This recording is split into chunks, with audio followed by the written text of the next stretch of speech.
Well, as a filmmaker and as just a film watcher, it's one of the most, if not the most original films I've ever seen, ever. I've seen a lot of weird stuff, too, so it's a tough thing to accomplish. But I mean, like, the few people I know that have seen this movie are just like, that's the craziest movie I've ever seen. I mean, it's total anarchy. It reminds me of, like, kind of early Alan Arkin, Joe Dante stuff and Paul Bartel stuff, which I'm a big fan of, like Rock and Roll High School, movies like that, that are, they resemble something familiar. In this case, with Houses, they resembles a horror movie, but it's not quite a horror movie. And those movies resembled teen comedies, but there's something just more bizarre about them. And I think it's really just the filmmaker's take on it, and this being an experimental kind of pop art Japanese filmmaker, I think he just went to the fullest extreme that he could. To me, the movie absolutely is the point of view of a child, and sort of it's a crazy, sort of emotionally, experimentally melodramatic, like almost manic perception of a horror movie. There's so many things in the movie that are the way a kid's mind races around back and forth and moves from one topic to another, or is really scared of one thing and then really enthralled by another thing. That seems to be the point of view of the movie. This is also, not only is it probably the weirdest movie I've ever seen, it's the movie with the most technical stuff I've ever seen. Like, I've never seen a movie that's used every trick, every in-camera trick, period. You know, from irises at weird points to giant zooms to animation to painted backdrops to video effects. I mean, it has everything. And what's I think really interesting is that he was like a commercial director.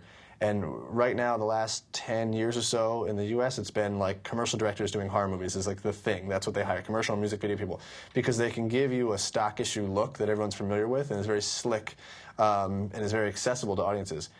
And then in Japan, like in the late 70s, they hire a commercial director who does the polar opposite of all that. And it's almost like when you think of a guy coming from an advertising background and an experimental film background, this is what you would get from it.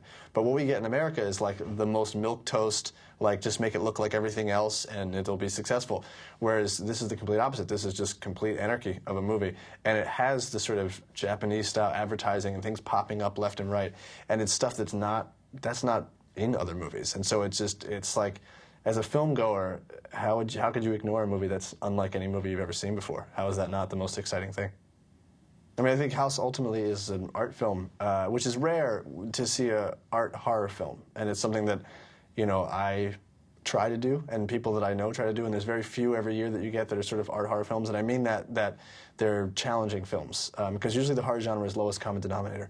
And you don't get art films, you get just commercial, recycled sequels, remakes, whatever it takes just to please an audience for 90 minutes. And an art film, I think, challenges an audience and makes an audience a proactive member of the viewing experience. And I think House does that very well, in that you can't just sit back and take it in. You're kind of on the edge of your seat looking at it, because it's unlike anything you've seen before, and it makes you think, and it makes you like question, like, is it funny, is it scary? And you have to really come up with your own opinion on it, because the movie's so extreme, it really forces you to do that. Whereas other lowest common denominator stuff, you know what it's supposed to be, because it's only supposed to be one thing. And I think that's something that this movie does very well, is it succeeds on multiple platforms.